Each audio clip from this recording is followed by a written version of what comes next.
Nah, kemudian Islam lahir, Eropa masih gelap. 5 ayat pertamanya ini ya Al-Alaq, kita hafal semua itu ya. Nah, kemudian ayat bukan ayat pertama ya, surat kedua. Kalau surat pertama Al-Fatihah. Tapi ayat kedua, surat kedua ini statement ini ya, dzalikal kitabula raiba fihi hudal lil muttaqin. Jadi kitab yang di dalamnya tidak ada keraguan.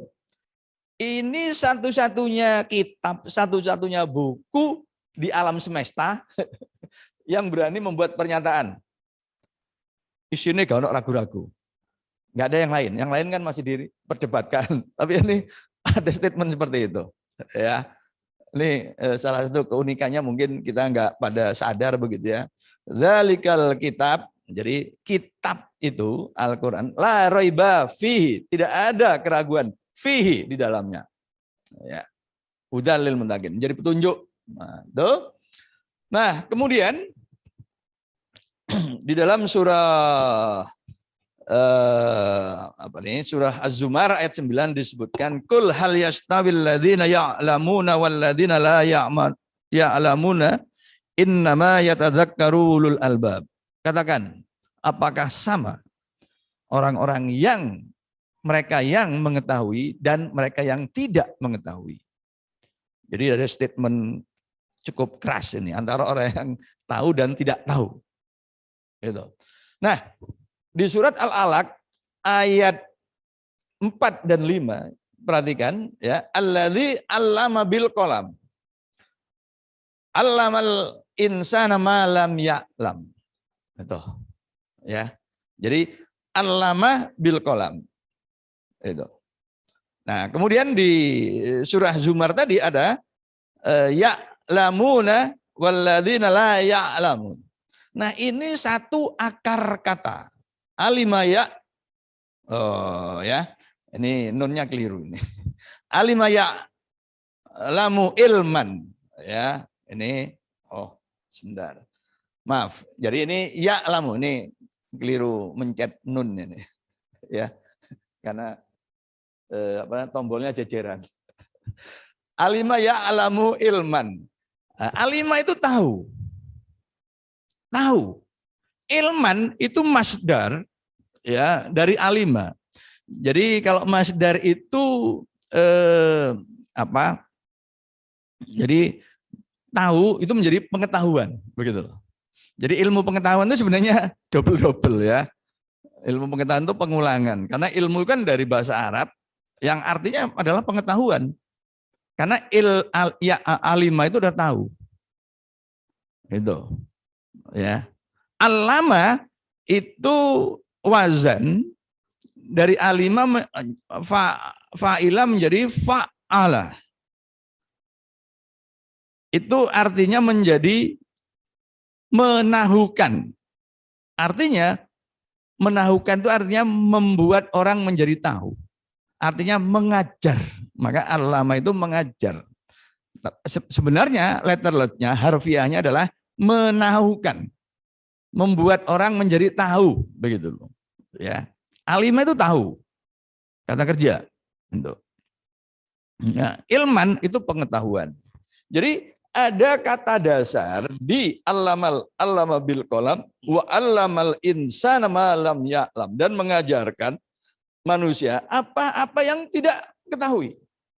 Dan kemudian dalam surah Zumar tidaklah sama orang yang tahu dan orang yang tidak tahu. Nah, gitu. Nah, ini ya, dan kemudian banyak ayat lagi yang lain. Ini yang kemudian mengubah Arab jahiliyah yang nomaden, juga berpindah-pindah, juga membunuh bayi perempuan hidup-hidup, ya. Itu menjadi bangsa yang menyintai, bahkan kemudian memimpin pengembangan ilmu pengetahuan. Yang di sini tampak diskontinuitasnya. Tidak ada diskontinuitas dari pemikiran Yunani. Karena pemikiran Yunani itu sepenuhnya silogistik. Ya. Tapi di dunia Islam itu sudah di dunia Islam itu ya seperti ilmu pengetahuan sekarang ini, metode ilmiah. Karena metode ilmiah sendiri itu sebenarnya kalau kita lacak, itu adalah prinsip-prinsip yang dikembangkan oleh Ibnu Hazm. Ya, jauh sebelum Eropa. Jauh sebelum Francis Bacon dengan Novum Organonnya. Nah, itu ya. Nah, ini tokoh-tokoh. Tolong perhatikan juga tahunnya gitu ya. 780. Ini Abu Ja'far Muhammad Ibnu Musa al-Khawarizm ya. Yang memperkenalkan angka-angka yang kita kenal sekarang. 1 sampai 0. 1 itu berarti ada satu sudut. Satu sudut ini, satu sudut. 2 itu 2 sudut. 3 itu 3 sudut. 4 sudut dan seterusnya ya. Itu. Kan bagus ini filosofinya ya.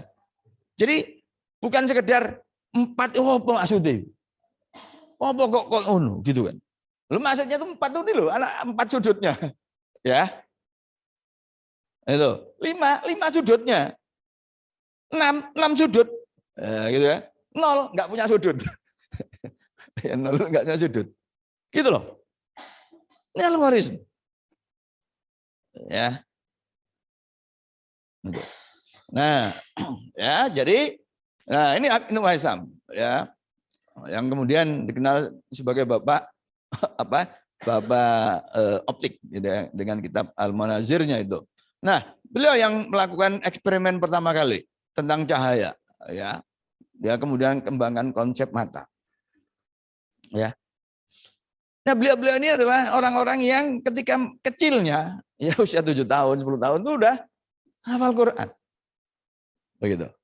Sehingga pikiran-pikirannya ya pikiran-pikiran ya yang muncul dari ayat-ayat Quran itu. Gitu, ya. Nah, kemudian Al-Jahiz. Ya. Al-Jahiz.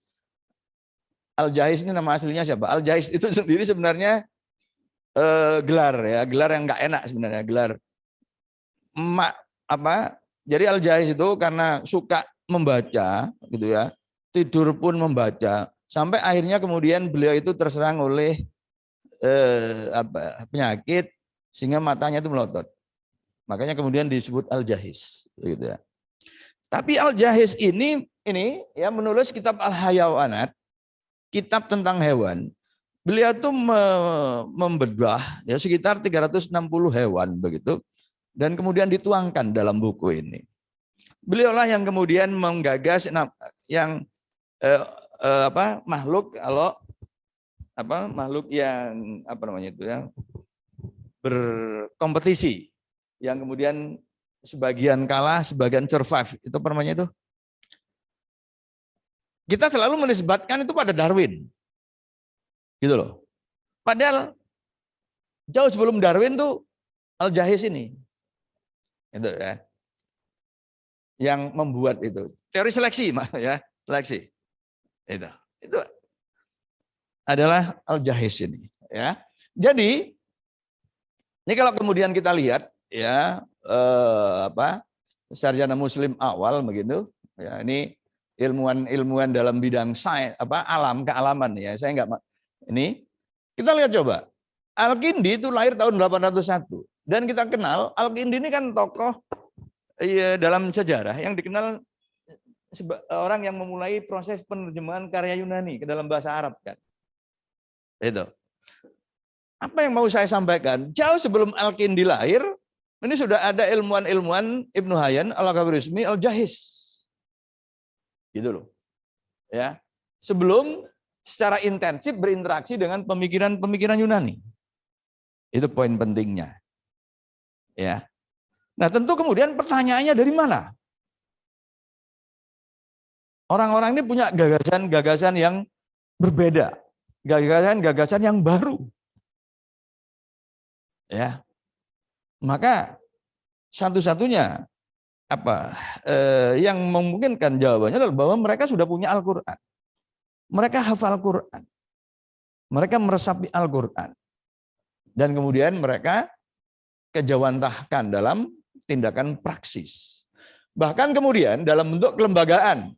Ya, Al-Qarawiyun itu berdiri tahun 859. Sebentar. Ini pendirinya itu putri. Ya. Namanya siapa ini? Ya, putri itu. Jadi pendiri kampus pertama kali di muka bumi itu ibu-ibu Aisyah. Supaya ibu-ibu Aisyah itu makin percaya diri maksud saya gitu. Ya.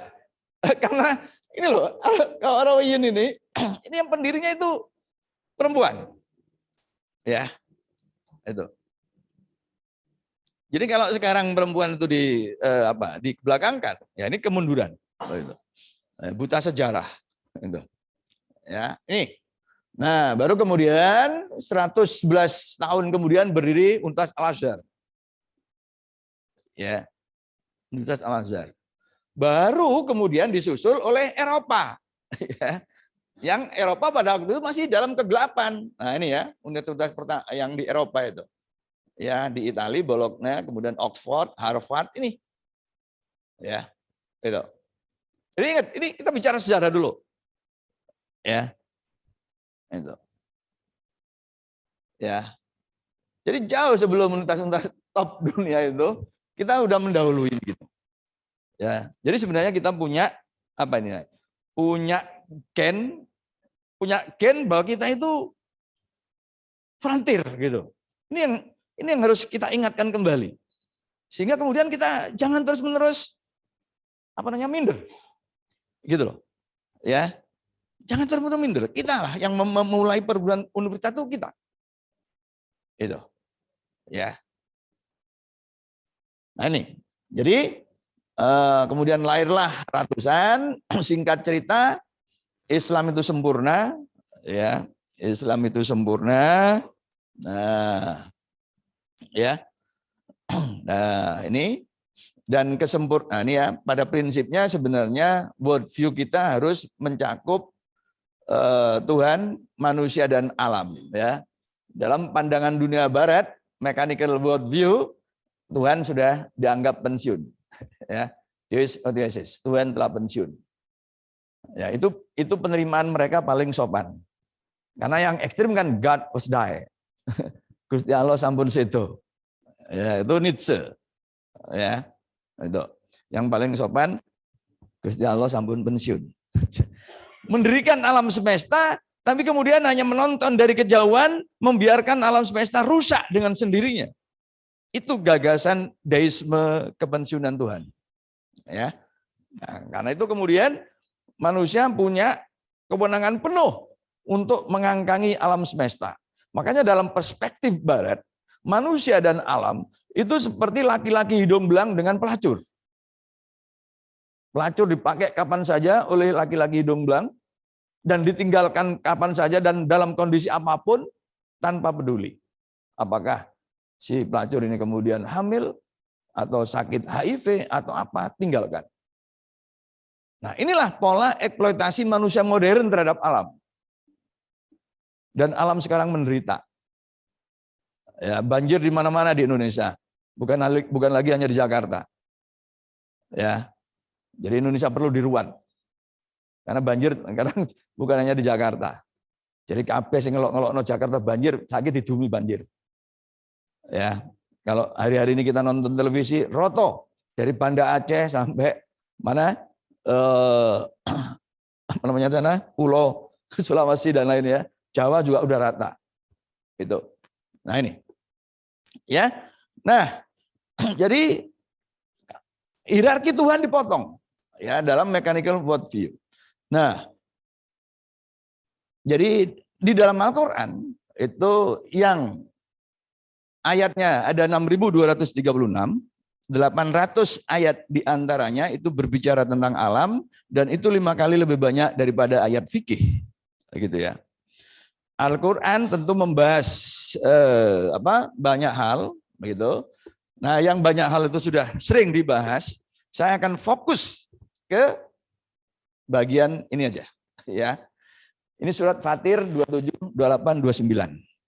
Surat Fatir itu surat ke berapa? 35 atau 34. 35 lagi. Ya. 27, 28, 29. Di sini 28-nya ada ulama ini ya. Ada ulama ini. Ini nih ada ulama. Innama yasallaha min ibadihil ulama'u. Jangan dibalik ya. Innama yasallahu min ibadihil ulama'a. Jadi musyrik nanti. Coba kalau dibalik fathah dhammanya artinya jadi beda. Yang takut kepada ulama itu adalah Allah. Beda kan artinya. Makanya ngajinya harus benar. Bacanya juga harus benar. Di mana yang dhammah, mana yang fathah. Sebab kalau enggak nanti maknanya jadi berubah. Innama yasallaha min ibadihil ulama. Yang takut pada Allah itu adalah ulama. Nah, jadi di sini ya. Siapa ulama? Ini. Yatluna kitaballah wa aqamus shalah. Ini memahami hukum agama, mempraktekkan hukum agama. Kemudian apa? Wa anfaqu mimma razaqnahum sirran wa alaniyah. Ya, yarjuna tijaratan lan tabura. Ini masalah bisnis, infak, sedekah, ekonomi di sini, relasi sosial. Jadi ulama itu memahami masalah-masalah sosial. Ini menjadi kriteria nanti calon 17 pimpinan pusat. Harus ada ulama, hukum sosial, dan ingat yang di atas. Yang di atas ini ya, rangkaian dari ayat ini adalah mereka yang memahami ini ya, lam tar anallahu anzala minas sama'i ma'an. Jadi Allah menurunkan air dari langit, fahrajna bihi samarat muhtalifun alwanuha. Jadi mengeluarkan dari air itu, dari bumi itu buah-buahan yang macam-macam warnanya. Juga di gunung yang warna-warni. Jadi ulama itu mereka yang memahami hukum agama, hukum sosial, dan juga hukum alam. Ya. Jadi farmasi itu bagian dari alam. Gitu kan? Ya, pengolahan alam nanti. Ya, jadi bagian dari alam. Makanya saya akan fokus ke sumber ilmu pengetahuan yang alam gitu ya. Tapi yang perlu dicatat adalah bahwa Quran dalam bahasa Arab dan ilmu piranti kita untuk ngilmu kan akal. Yang menarik dalam Al-Quran, akal itu disebut 49 kali dan hanya satu yang kata kerja lampau. Jadi berpikir sebagai sejarah itu hanya 1 atau 2%. 98%-nya itu harus mikir, berpikir dan berpikir. Itu fi'il mudhari. Jadi kita harus terus-menerus berpikir. Dan tentang alam ya disampaikan ini sumber ilmu kan. Ya. Jadi dengan Al-Qur'an itu ternyata Al-Qur'an memberitahu sunatullahil lati qad khalat min qabl wa lan tajida li sunnatillahi tabdila. Sunatullah, hukum Allah ya. Qad khalat min qabl, telah berlaku sejak zaman lampau. Walan tajida li sunnatillahi tabdila, dan kalian tidak akan melihat perubahan terhadap sunatullah. Itu. Ini jaminan bahwa alam punya pola. Dan karena itu pengetahuan, ilmu pengetahuan bisa dibangun. Kalau alam nggak punya pola, absurd jadinya, ilmu pengetahuan tidak mungkin dibangun. Nah ya, jadi ini ya, ini Bu Bapak G, ini masalah gambar apa nih? Matahari ya, dan orang yang sedang olahraga punya bayangan kan? Ibu Bapak, saya tanya. Ini pagi atau sore atau siang? Yang jelas tidak siang, gitu kan? Kita belum bisa menebak apakah ini pagi atau sore. Bisa pagi, bisa sore. Mengapa? Karena bayangannya panjang, gitu kan? Kalau siang bayangannya pendek. Kita gitu, Bu. Gitu. Ya, ini sunatullah. Nah, ini orang ini menghadap kemana, Bu? Ke timur atau ke barat? Loh, jangan ke depan, Bu. Itu terlalu trivial. Ya, trivial itu, nggak perlu ditanyakan. Nah, ini menghadap ke timur atau ke barat? Kita juga belum bisa menjawab. Tergantung sore atau pagi. Bukan di mana, tapi waktu sekarang, gitu loh. Kenapa? Karena tempat terbit itu timur, tenggelam, terbenam barat. Bayangan itu panjang. Dan itu bisa terjadi hanya di waktu pagi atau sore. Itu loh ya. Itu. Ya. Nah, ini juga begitu kan. Nah, ini sunatullah, Bu.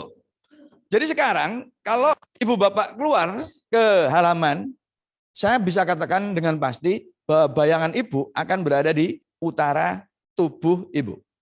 Mengapa? Karena sekarang matahari ada di lintang selatan, jauh lebih selatan daripada Yogyakarta. Karena sekarang bulan November. Matahari sedang menuju titik ekstrim 23,5 lintang selatan. Nanti pada saat hari Natal. Itu, Bu. Nah, itu sunatullah. Kita nggak bisa mengubah dengan, Allah, kalau Allah menghendaki, insya Allah bayangan kita bisa di selatan. Nah, ini berarti ayat yang tadi, walan tajida li sunnatillahi tabdila, gak kebaca. Dianggap Gusti Allah mincela-minceli. Padahal Allah sudah menurunkan ayat tadi, Bu. Nah, gitu loh ya. Nah, itu ya. Nah, ini berjalan kemana, Bu? Sama seperti tadi kan. Nggak mungkin dia berjalan ke utara selatan, nggak mungkin. Dia hanya mungkin berjalan ke timur atau ke barat. Tergantung pagi atau sore, gitu kan? Itu loh ya. Ini masalah bayangan. Dan ternyata masalah bayangan ibu bapak di Al-Quran, sebentar. Ibu bapak, ya. Ini tadi tentang matahari terbit. Yang menarik ibu bapak, di dalam Al-Quran, perhatikan. Ini hanya satu-satunya buku atau satu-satunya kitab yang menyebut ini, Bu, Rabbul Masyriqi wal Maghribi. Satu timur, satu barat. Tuhan timur dan barat. Timurnya satu karena ini mufrad. Timur barat. Ya. Tapi yang kedua, Rabbul Masyriqi ini wa Rabbul Maghribain. Tuhan dua tempat terbit dan Tuhan dua tempat terbenam. Apa maksudnya ini?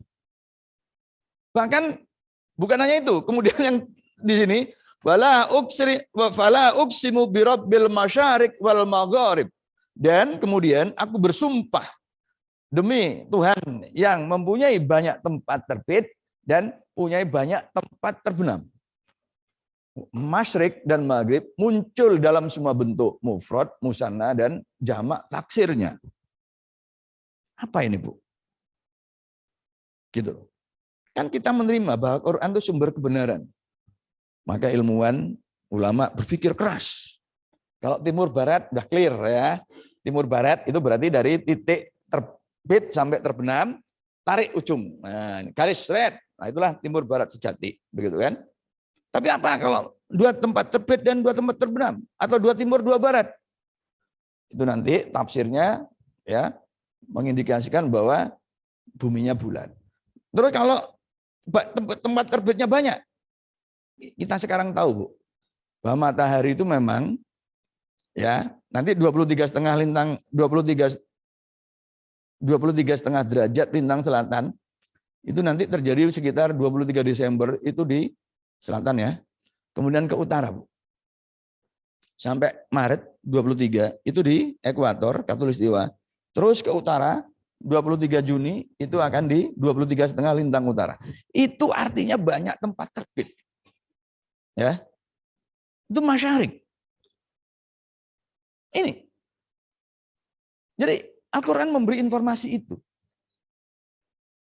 Kalau kita kemudian serius bertanya. Ya, selama ini karena kiai-kiainya bukan kiai-kiai berlatar belakang alam, udah ini ya udah selesai. Banyak tempat terbit ngopo. Selesai. Ini, Bu, ini tugas yang bidangnya IPA ya. Bahkan masalah bayangan juga mendapat perhatian khusus di dalam Al-Qur'an. Coba ini, Bu. Ya, awalam yaro ila ma khalaqallahu min syai'in yatafayya'u dilaluhu anil yamini wasyama'il sujjadan lillah wa hum dahirun. Bayangan ditarik ke timur, ditarik dari kanan dan kiri-kiri.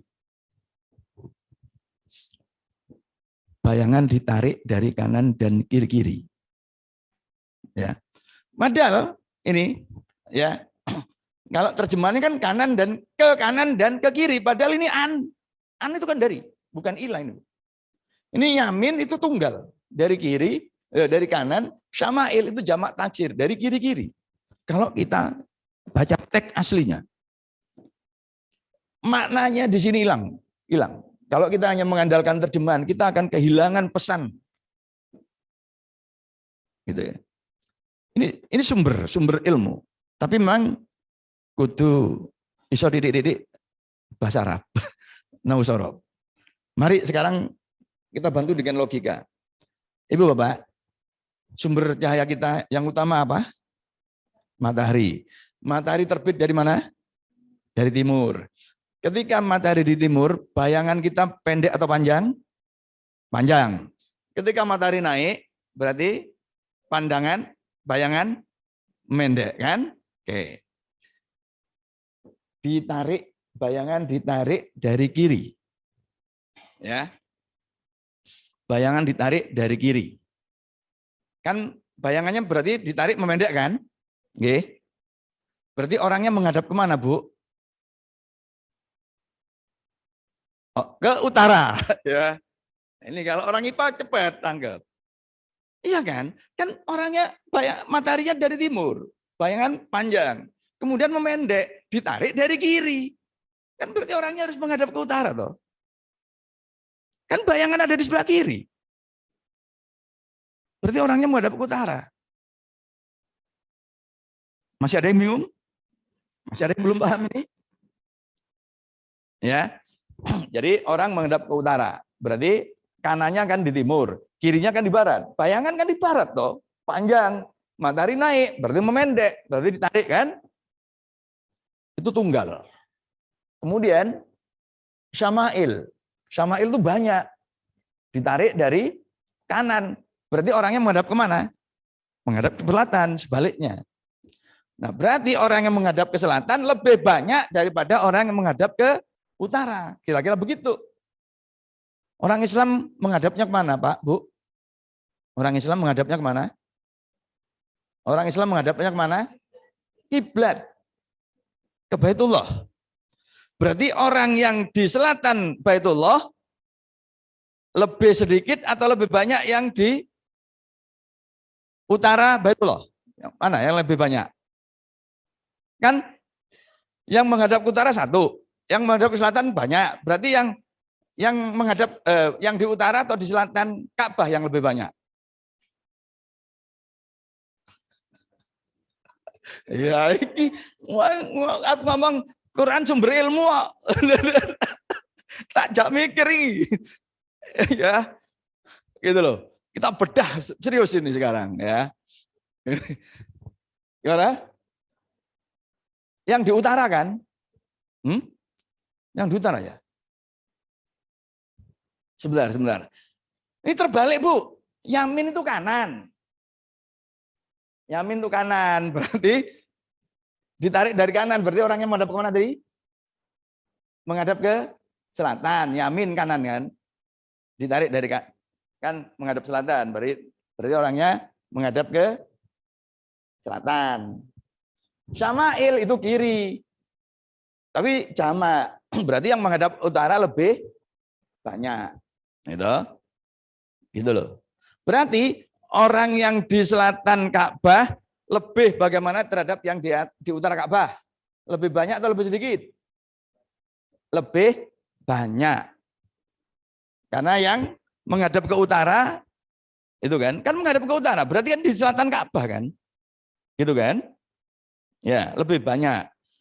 Nah, sekarang kalau kita buat asumsi bahwa distribusi penduduk di muka bumi itu homogen, berarti Ka'bah tidak boleh berada di mana? Jangan mikir Ka'bahnya dulu. Kalau distribusi penduduk di muka bumi itu homogen, jadi per kilometer itu sama, maka Ka'bah tidak boleh ada di mana? Ka'bah tidak boleh ada di selatan. Ya. Mengapa tadi? Karena jumlah yang di selatan Ka'bah itu lebih banyak kan? Lebih banyak. Jadi tidak boleh di Katulistiwa atau di selatan. Berarti harus di utara. Utara. Itu kan? Ka'bah sekarang di mana?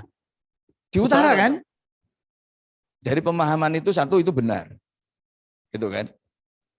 Yang kedua, kalau kita batasi orang Islam, berarti orang Islam di selatan Ka'bah lebih banyak daripada utara Ka'bah. Supaya ini menjadi proses ilmiah, kita lakukan riset untuk disertasi, minta data ke PBB, jumlah penduduk negara-negara yang di selatan Ka'bah. Riset Bu untuk disertasi Bu. Ya. Ini persoalan bayangan. Ini persoalan bayangan. Ya. Yang redaksinya berbeda, tentu ini bukan iseng-iseng dari Gusti Allah. Ya, ada pesan yang mau ditunjuk karena kita mau bicara Al-Qur'an sebagai sumber ilmu pengetahuan ya. Nah, berapa menit ini? Wah, diskusinya banyak. 10 menit lagi ya. Jadi ini, Bu ya, ini tadi. Nah, penciptaan tidaklah dengan main-main. Langit, bumi, dan diantaranya tidak main-main. Ini saya gambarkan dengan menara Pisa. Karena disinilah Galileo Galilei melakukan eksperimen untuk menguji teori dari Aristoteles yang menyatakan kalau buah apel besar saya jatuhkan bersamaan dengan buah kelengkeng yang kecil, maka apel akan jatuh lebih dulu. Itu kata Aristoteles. Sebagai pemikir terbesar, guru pertama, dipercaya oleh semua orang sampai era Galileo, dan Galileo kemudian penasaran, nggak percaya itu, lalu melakukan eksperimen dan ternyata itu salah. Ya, nah kemudian ini tidaklah dengan batil, tapi dengan hak, gitu, bahwa air itu mengalir dari pegunungan ke laut, tidak pernah terjadi sebaliknya dari laut kemudian cari cara untuk naik gunung, gitu ya. Itu keteraturan. Keteraturan juga terjadi pada manusia, bahkan kemudian terkait dengan fenomena bulan dan matahari itu bisa dihitung dengan akurat. Makanya kemudian gerhana bulan, gerhana matahari tahun depan, tahun berikutnya udah bisa diprediksi dengan baik. Ya, nah itu ini bahkan karena kita tinggal di darat, Al-Quran memberitahu kepada kita bahwa di tengah laut sana, ya, ini ada dua jenis air. Kita diberitahu, ya, makanya ini menjadi sumber pengetahuan. Kemudian tentang kemudian apa namanya nih bulan sabit. Ya, ini bulan sabit itu ada dua, ayatnya ada dua. Bulan sabit yang pertama disebut Ahilah, bulan sabit yang kedua disebut Urjun Al-Qadim. Ya, Urjun Al-Qadim itu daun tandan, daun kurma tua yang melengkung. Nah, ini seperti daun. Begitu ya. Nah, yang eksplisit ini Bapak, ya. Ini farmasi. Farmasi. Ya, ruju min butuniha syarabun muhtalifun alwanhu fihi sifaul linnas. Keluar dari perut lebah, perutnya syarabun, minuman, muhtalifun alwanhu, yang macam-macam warnanya, ya, fihi sifaul linnas, kandungannya bisa untuk obat. Apa itu Ibu Bapak? Madu. Remeh kalau kita mau menyoal madu atau bukan. Tapi pertanyaannya kemudian, di Jogja ini masih ada berapa hutan? Dan ada berapa spesies lebah? Dan bagaimana kandungan madu setiap lebah? Itu harus diteliti. Itu harus diriset. Ya. Informasi awalnya ini. Apakah kandungannya itu kemudian sama? Ya, khasiatnya sama? Ya, kalau sama mengapa? Kalau beda, bedanya di mana? Jawabannya harus melalui jalan riset. Bukan lagi tafsir, begitu ya. Nah, ini contoh gitu. Jadi ini kita bahas lebih lanjut nanti di dialektika, ya. Ini awalam yara ila thair musahharatin. Jadi di sini yang kemudian menginspirasi Ibnu Firnas, yang kemudian membuat gagasan tentang pesawat terbang, begitu ya, tentang burung-burung. Karena ada pertanyaan yang menantang dari Al-Quran, yang kemudian menginspirasi Ibnu Firnas. Itu, ya. Seperti yang saya katakan tadi, ulama-ulama kita dulu, ilmuwan kita dulu itu terinspirasi dari ayat-ayat yang ada dalam Quran. Apa kamu enggak memperhatikan burung-burung? Nah, ya, ini nyamuk, ya, nyamuk. Itu. Kalau zaman dulu orang bahas nyamuk kan, kenapa ada nyamuk? Supaya ada obat, pabrik obat nyamuk. lalu ada karyawannya, alah penjelasannya itu terlalu gimana gitu. Kalau sekarang, siapa yang, karena nih apoteker udah biasa ya, donor darah gitu kan. Bu, kalau donor darah datang ke mantri, biasanya perlu berapa detik untuk kemudian dicocok jarumnya? Berapa? Berapa? Nggak sampai 1 menit, nggak ada. Kira-kira berapa lah, Bu? Berapa detik? 30 detik? 10 detik? 10 detik ya? Itu yang udah profesional, 10 detik. Tapi kalau nyamuk, ngeng gitu lihat telinga kita, nggak lama kemudian kita tepok, Bu. Plok gitu kan. Kenapa? Karena nyamuk itu nggak perlu 10 detik, Bu. Ngeng sampai kita langsung nempel, langsung nyedot. Nggak gini-gini dulu. Dan makanya kemudian kita tepok. Kenapa? Kenapa kok bisa begitu? Barangkali. Nah, ini menjadi ilmu sensor. Ini berarti harus kerjasama dengan mahasiswa elektro. Sensor. Urusan nyamuk kaitannya dengan sensor. Bukan lagi dengan pabrik obat nyamuk. Itu selewat. Itu tafsir 50 tahun yang lalu. Ya, gitu. Perkara nyamuk. Dalam Quran. Laler. Mungkin sebagian kita, bukan sebagian kita, hampir semua kita mesti gilo laler. Gilo itu apa? Jijik, gitu ya. Tapi ingat, Bu, ada hadisnya. Kalau nyemplung tempat minum, celupkan sekalian, gitu kan? Nah, Ibu Bapak, jangan mendahulukan perasaan, gila nih, gitu kan? Buah airnya. Enggak, jangan. Itu enggak ilmiah.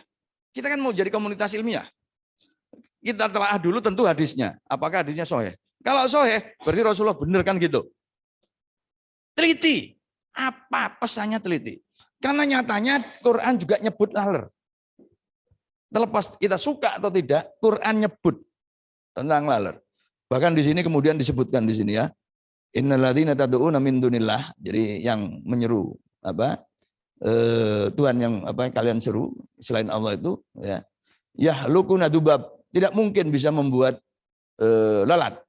Walau malu. Bahkan seandainya mereka berkumpul dalam satu tim yang tangguh, gak iso nggak laler. Laler jadikan postulat, Bu. Ya, bahwa ilmunya manusia nggak mungkin mencapai iso buat laler gitu loh. Canggih-canggihnya. Quran ini. Laler. Berarti laler itu istimewa seharusnya. Nah, dikaitkan kalau farmasi ya tadi itu. Lah apa kok Rasulullah ada hadis yang kalau air kena ini kemudian suruh cemplungkan sekalian. Loh jangan perasaannya dulu gilani, jijiki gitu. Jangan dulu. Sikap ilmiah kedepankan. Gitu loh. Kenapa ini? Riset gitu. Ya, kalau belum, insya Allah itu bisa menjadi bahan disertasi kok. Gitu. Ini serius ini, ya serius ini, gitu. Ya, nah itu ini labu. Wah, ini populer kemarin ketika COVID ya, COVID dan itu ya. Jahe harus diriset ini. Kenapa minuman para penghuni surga itu kok jahe? Loh, ini loh, wa yusqana fiha ka'san kana mizajuha zanjabila. Para penghuni surga kelak dikei wedang campuran jahe. Ya Allah, angel-angel melok ngaji. Studium general, dialektika, Quran dan sains, mlebu surga kayak wedang jahe. Ya Allah. Cek nemene gitu kan? Ya, kata budekan yang arsi Surabaya, cek nemene ado-ado seminar cuma dikai wedang jahe gitu ya. Lu nyatanya memang wedang jahe, Bu. Jadi langkah pertama kita tentu kemudian adalah mempertanyakan kenapa kok yang dipilih wedang jahe apa kok gak es degan atau sedo sirsat. Kan itu jelas lebih seger loh. Sirsat jarene ison ngarai kanker apa ronto. Pilih wedang jahe. Padahal data juga memperlihatkan bahwa jahe itu bukan tanaman khas Timur Tengah apalagi Arab. Ini loh, Bu. Enggak ada kan? Timur Tengah dan Arab. Tapi kenapa jahe kemudian disisip-sisipkan oleh Allah? Jawabannya harus riset. Setelah jahe apa? Jahe endekeng. Ya laos, kunir, kencur, kunyit, temulawak, temulucu. Nah itu kan. Ya nak lawak kudu nak lucu nih. Lawak gak lucu ya stres. Itu lagi. Ini riset. Ya, jadi sebenarnya ini menjadi pemandu untuk riset. Nah, ini yang tidak kalah penting ya. Fal yanduril insanu ila to'amih. Maka manusia hendaknya memperhatikan makanannya. Ya, makanannya. Ini kan sekarang menjadi persoalan serius kan ini. Banyak anak muda sudah kena gula. Padahal kalau udah kena gula, ya Allah, rasanya selesai udah urusan dunia kan. Nggak ada nikmatnya lagi hidup. Kalau gunain di bojo ayu, dan lain-lain gitu kan. Jadi kalau orang udah kena gula kan begitu. Jadi ini harus menjadi ayat yang katakanlah ini jargon ya, farmasi. Falyanduril insanu ila to'am. Mohon maaf ini. Saya sering ini kepada bapak-bapak itu sekarang ya di PP. Jadi kalau bapak-bapak perutnya Muhammadiyah itu boleh berkemajuan kecuali perutnya. Sebab kalau perut berkemajuan, udah nggak usah membuat pembenaran-pembenaran. Perut berkemajuan tuh pasti sarang penyakit. Kan gitu toh, Bu. Perut berkemajuan itu perut gendut gitu loh, Bu. Tapi memang orang Jawa suka menghibur diri. Oh, mantu gendut, oh mantuku makmur. Karo lek mantune mulai males. Kaken turu, mangan turu. Ya, mau tidur malam ngemil gorengan. Padahal orang tidur nggak kerja kan? Ngemil gorengan juga. Oh, udah lemak. Dan itu penyakit. Ya, tentu kalau udah urusan penyakit orang farmasi jauh lebih paham. Saya nggak mau nggarami laut, tentu kan. Tapi maksud saya ini Bu, ayat ini kan jarang diungkit. Karena dai-nya perutnya gendut. Ngerti? Tapi ini harus ini Quran, jadi harus disonding ini, harus disuarakan. Faryanduril insanu ila to'ami. Kalau kita datang ke Jepang, sulit sekali Bu nyari orang baik laki maupun perempuan yang perutnya itu berkemajuan. Ya, kalau sumo memang disuruh makan banyak karena lombanya suruh-surungan. Lek guru diangkat lempar kalah dia. Jadi memang harus gendut sumo. Itu dikasih biayai oleh negara kalau sumo. Tapi yang lain-lain enggak langsing-langsing. Sopir truk di Jepang itu kan wanita cantik-cantik yang langsing-langsing. Sopir truk. Kalau di sini kan John Rambo. Di Jepang itu cantik-cantik ya. Itu karena emansipasi. Nah, ya jadi untuk yang pertama ya, jadi Al-Qur'an ini telah menyebutkan prinsip-prinsip alam, memberi gambaran tentang alam secara implisit dan simbolik, melahirkan ilmuwan ya. Mereka terputus dari pola pikir Yunani dan sebelumnya, tapi yang tadi ya karena Quran tadi ya. Dan yarfa'illahu alladziina aamanu minkum walladziina utul ilma darajah. Kemudian ulama itu memahami agama Islam, ilmu sosial dan ilmu alam. Jadi itu Al-Qur'an sebagai sumber ilmu pengetahuan materi pertama.